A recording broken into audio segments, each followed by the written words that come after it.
Thank you for joining us. I'm Mandisa Johnson, and today we're having a conversation with Professor of Practice in Acting and Directing for Georgia State University's School of Film, Media and Theater, Susan G. Reid.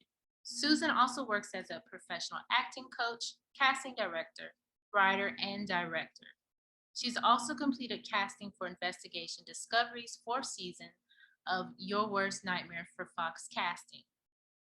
Ms. Reid was the former vice president and head of the TV and film division at Atlanta Models and Talent, where she booked talent on shows such as The Walking Dead, Stranger Things, House of Cards, Homeland, and Ozark, as well as Spider-Man. She is an active member of the Atlanta theater community and has earned awards for her excellence in directing. And the list goes on. Hi, Susan. How are you today? Hi there. I am great and I'm so happy to be here. Thank you. Thank you for joining us. So, can you take us on your journey of how you discovered your love of the arts to where you are now?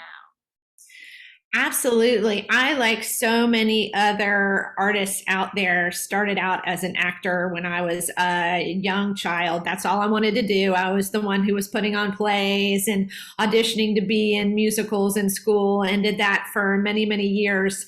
And I got into college, and my undergraduate work was at a small women's college. And I remember that I had been doing stage roles, and I looked around and started feeling like I wanted to be more a part of that collaborative process. And so I reached out to ask if I could learn about directing, and there wasn't any sort of directing program at that point at our school. And the head of the program was generous enough to say, yeah, sure. He was writing a lot of short plays himself. And so he said, hey, here's one of my new plays. Why don't you direct it and we can try it out? So my first start as a director was in the theater, and it was working on his plays and the things that he had written. And so I did that when I was in undergrad. I got out of school, but I knew that with my liberal arts education, and I had an English major and a theater minor, that wasn't going to really be enough to take me where I wanted to go. And so I started looking at MFA programs in directing. And so I ended up going to the University of North Carolina, Greensboro, and getting an MFA in directing.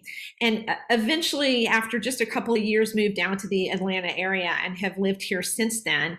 And it's been a wild and wonderful ride that I would have never expected. I spent many years working in the theater, cultivating education programs, working as an artistic associate and directing at most of the theaters in town before I was interested in making a shift. And that was around the same time that the recession hit, and I found myself sort of out of work anyway, because unfortunately, so many theaters did not necessarily make it through that recession. And so I found myself wondering what I was going to do at that point, since I had been directing and working in the theater for so long, started knocking on doors and talking to different agents, and wound up at Atlanta Models and Talent. And I said, hey, look, I don't know anything about the industry. I don't know what this whole TV and film thing even really is. I had limited knowledge. I had done some films when I was a kid as an actor, small roles, but nothing large. And so I got in at Atlanta Models and Talent and said, look, let me just look around and kind of figure out what this business is. And started just going in and sort of observing what was happening.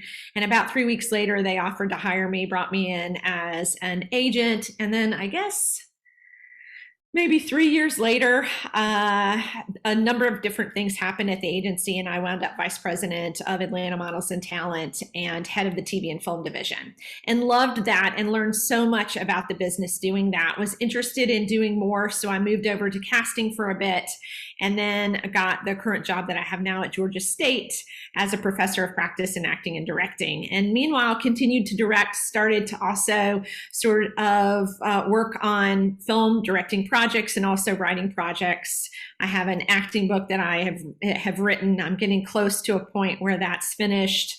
I have a screenplay that I've written with a partner, and some other writing projects that I'm doing. So that's always something that's sort of going on for me. And in addition, I'm a consultant now with Houghton Talent Agency. That's a mouthful, with Houghton Talent. and have a wonderful time advising Houghton clients on the business and consulting with them. So that is where I am these days, and that's a little bit about my journey. I feel ridiculously fortunate that I have been able to make a living doing something that I loved, and I have been able to do that. So, there are a lot of people that come and go in the industry. I've been able to stay in it, but it means that there have been a number of different points in my journey that have caused me to pivot or transform myself to some degree as an artist. But I think every time I've done that, I've found that just opened up new doors that I didn't necessarily expect it to open, and so that's been pretty rewarding and fantastic. It's an amazing story. You have my husband read your bio. He said, "Wow, she's like multi-talented." I was like, "Yeah, I like that kind of those kind of people." Thank you. Welcome. So, growing up, did your family recognize your gift of the arts early on? And if so, how did they nourish it to facilitate growth? That was a tough thing. My family was not terribly supportive of my interest as an actor. Certainly, I think it was more seen as not necessarily the wisest way to make a living. And so for me, it became sort of a challenge of how do I prove to you this is something that's worthy of doing? So it was certainly, having said that, it wasn't that my artistic nature was squashed, because I don't think anybody could have squashed that if they had tried. That was sort of just naturally something I felt like I was always a creative child, creative person, and I loved the art. So it wasn't that was squashed. It was just not necessarily seen as a viable way for me to make a living. And I was pretty hard headed. I was convinced that I could do that. And so I just kind of kept drumming at it. And, that's one of the reasons why I did an English major and not a theater or a communications major at the time, was because theater seemed like something that was just kind of impossible to get a job in. But English, everybody can do something with an English major. I'm not sure what, but everybody can do something with an English major, right? No, I'm only joking. I loved being an English major. But so my upbringing didn't necessarily nurture that per se, but that became a way again for me to say, no, I think I can do this. I'm going to prove to you that this is viable, that this is something that I can do. Wow, yeah, your story is similar to a lot of people that I've interviewed. When I ask them that question, they'll say, um, you know, their parents weren't necessarily supportive because they didn't think that a career in the arts was something that you could make money in. My grandmother said the same thing. She was like, "Well, why don't you go?" And, I always told my mom that I was going to be a scientist. Mhm. That changed when I was 4. I watched the movie with Jerry Lewis and he turned into a monster. I remember. And that was it. I was like, I am not going to be a scientist anymore. 3 years old. But my grandmother was like, why don't you get a job as, a scientist, a doctor? And I was just like, that's just not of any interest to me. But I always followed my heart doing something creative. Mhm. So yeah, very, very similar. Thank you for sharing that. So how did you transition from directing and casting to working in higher education? I actually had been working, that's a great question. I'd actually been working in higher education sort of the whole time. That was sort of in the background for me. So, one of the ways that I knew that I had a better chance of actually making a living was to get a master's degree, because I would be able to teach on the university level. And it was sort of ironic. Frankly, I don't know that I even thought about whether or not that was something I could actually do. I just assumed that I could do it. I thought, if I get this education, surely I should be able to teach people no matter what their age is and their background is. So I guess it was almost a little bit naive for me, but that's par for the course, right? So I just kind of jumped in and actually, when I applied to graduate school, I was working for a law firm as a paralegal, and I had promised my parents that if I didn't get into graduate school, that I would apply to law school, that was still an option for me. But alas, I got into grad school, and so when I got into grad school, I just jumped on that train as quickly as I could. So once I got out of UNCG, I was fortunate to start getting some work on the university level as a part-time teacher at some universities in North Carolina, and then moved down to Georgia. And I actually have taught at several universities. I was in a full-time position for Columbus State University for 3 years. I taught at the University of West Georgia. I taught at Kennesaw State University on and off for almost 20 years. But that was what was so wonderful about having that graduate degree, and you can probably attest to this too, is it really gave me the ability to lean into the teaching when I needed to do that, but also do a lot of professional work while I was able to do that. So I've been able to mix those two things. So it's almost as if the university experience seems secondary because there was a lot that I did professionally, but the reality is that I've been teaching for 25 years on and off in higher ed. So Okay. Yeah, I've thought about teaching something, I don't know what, in higher education, doing something on the higher ed level, even if it's like creating my own coursework. Um, yeah, so that's good to know. Um, so you've cast a number of projects for film and TV. Can you talk to us about that? sure. Now, more of my work as a casting director probably comes on the theater side, but I was fortunate to work at Fox Casting and work with Jessica Fox, who is such a phenomenal casting director. She's so good at what she does. And I learned a lot working with her on Your Worst Nightmare, and had such a great experience with that. And, here's what I'll say. I think because of the background in teaching that I have and the directing, of course, the directing, I was very used to getting to a place where I could look at an actor, assess their abilities, assess their technique level, and then also get a sense, because I came from that directing background, of whether or not they could potentially play a role. So the casting part of things to me always came a little bit second nature, maybe because of the years and years as a director, because I was already looking at actors in terms of with a casting eye long before that. But it is a great experience. It's wonderful to be able to look at the auditions that actors are, actors have to put themselves out there, and that's a really hard thing to do. And I think, I am humbled. I've always been very humbled by my work as an agent and in casting and even in directing, that actors were willing to put themselves out there for a project that I was involved with.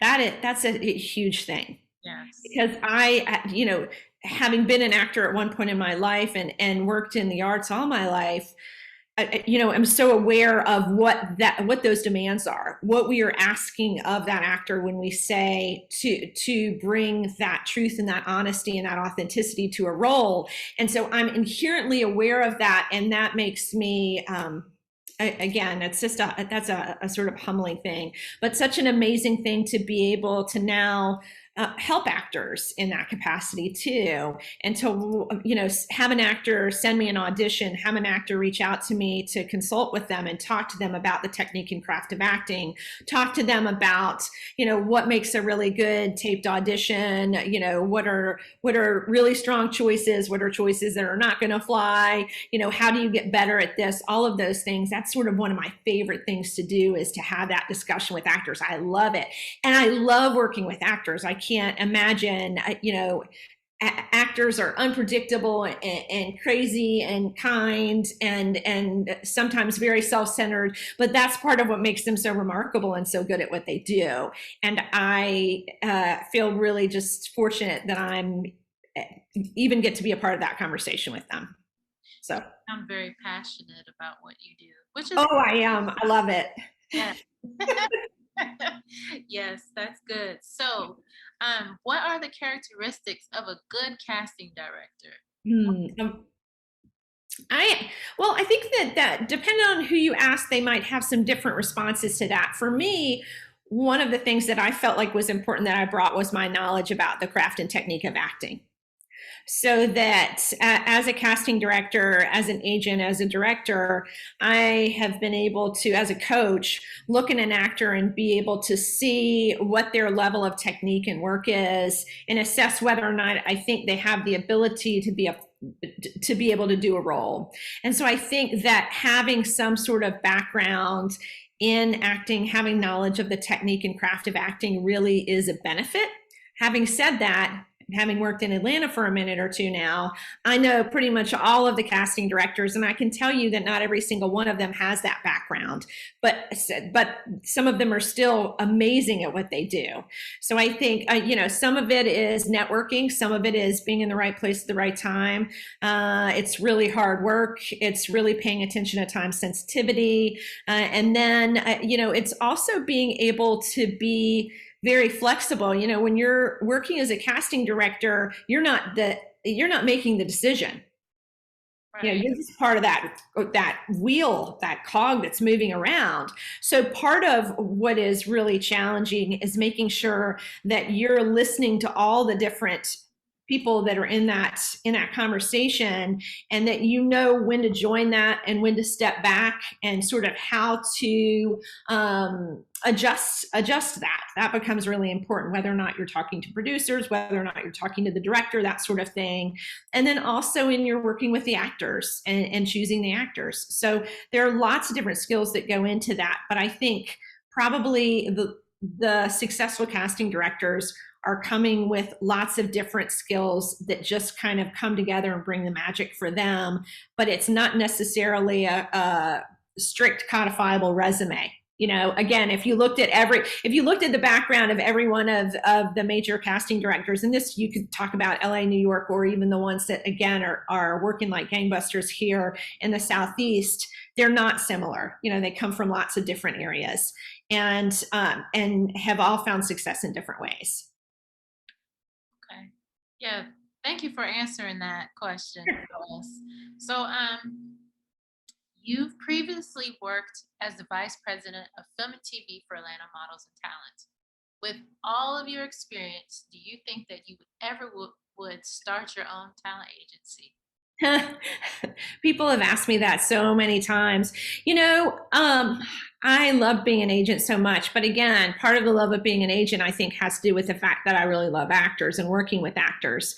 But being an agent is so the time commitment and the time sensitivity are so overwhelming. It's very difficult to find the balance there. And I think that was something that I struggled with when I was working at AMT, is finding that balance of trying to make sure that I wasn't attached to my phone. I remember even after I left AMT, it was probably 6 months to a year before I realized that I didn't have to have my phone literally attached to my hip 24/7, because you just got used to being at this point where you just were constantly inundated with more and more, and since technology is right there at our fingertips with our phones and even our computers, it makes it hard to step away from that and really disconnect. So that was a tough thing for me to do.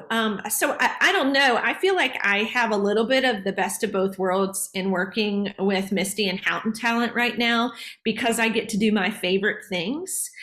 And that's just having conversations with actors, looking at their headshots, looking at their audition tapes, again, consulting with them about what they're doing in their careers, things they've booked, things they want to book, and giving them pointers and tips and ideas about what I think they might be able to do to come out of the gates a little bit more strongly. So that, again, I almost feel spoiled by the fact that I get paid to do that, because it's something I enjoy so much. And what it's enabling me to do is, again, write my acting book, work on these screenplays and these other artistic projects, continue to direct. So all of those things, and coach. I do a lot of coaching for actors that are already cast in projects will get me to prep them before they go on set, and that sort of thing. So there's a lot that I get to do. And if I was working as an agent, you're kind of working as an agent. It's difficult to juggle a lot of things when you're doing that. It's very, it's pretty overwhelming.